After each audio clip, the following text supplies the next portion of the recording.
bookish people. I'd like to talk to you today about the value of literature, which is a very broad topic.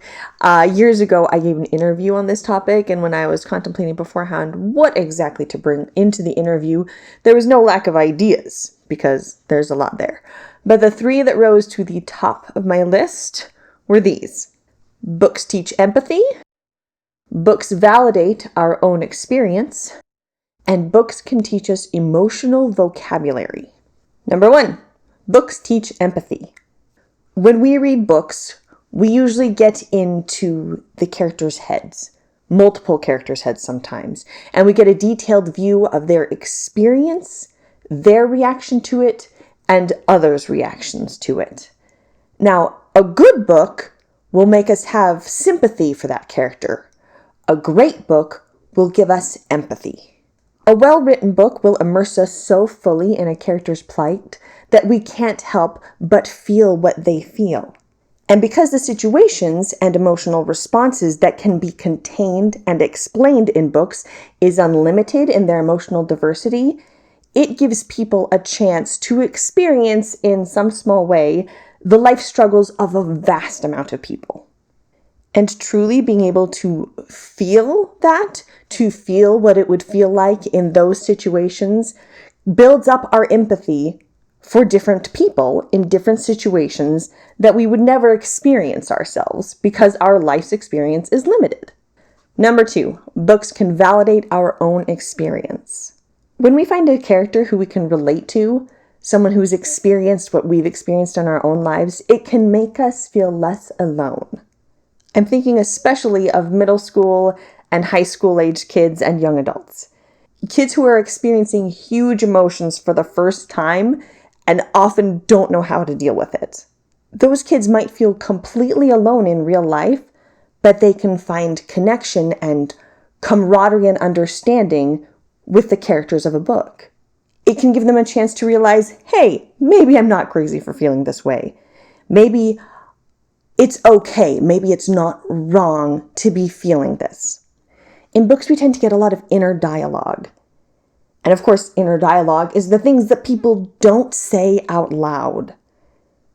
A lot of the situations that can be explained in inner dialogue, those deep, complicated, contradicting, crazy feelings that we have, can be explained in words that we can understand if it's written out in a book through a character. But we don't often encounter those kind of explanations or people admitting to those feelings in real life. So someone who is in the middle of a trauma or a crisis, who feels completely isolated, might be able to find that nugget of hope in a book because it explains what they've been feeling and validates that it's okay. Number 3, books give us emotional vocabulary. Yes, they give us regular vocabulary as well, and that's important. However, I think the more important aspect is that it teaches us how to speak coherently about our own emotions and experiences. If a reader can identify with and relate to a certain character, there's a good chance that the way that that character identifies, labels, and then deals with those emotions will give that reader a better understanding of how they might identify, label, and then deal with those emotions. Books give words to feelings. Words that people, especially kids, can utilize when they're trying to communicate their emotions. Has that ever happened to you?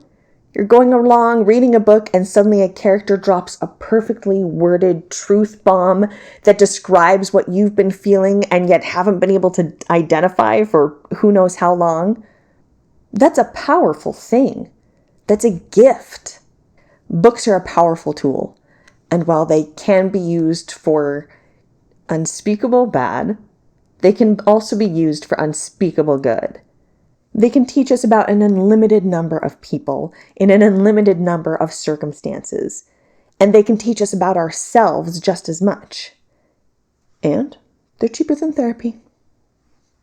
So what do you guys think? Have books been a powerful tool in your life? Or do you mostly use them for fun and entertainment? Let me know in the comments.